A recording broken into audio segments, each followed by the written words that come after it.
ได้ยินสาวลาวใจเขมรเนาะเพียงเนาะเพิ่นบอกว่าค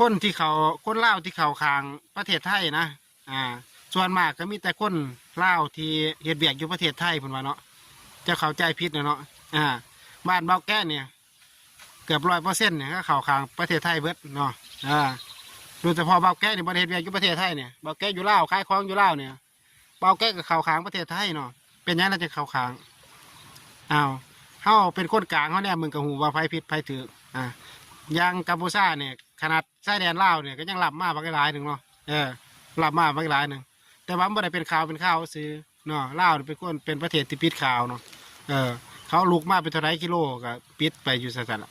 เจรจากันลับๆพี่น้องสำหรับพี่น้องเอาเป็นว่า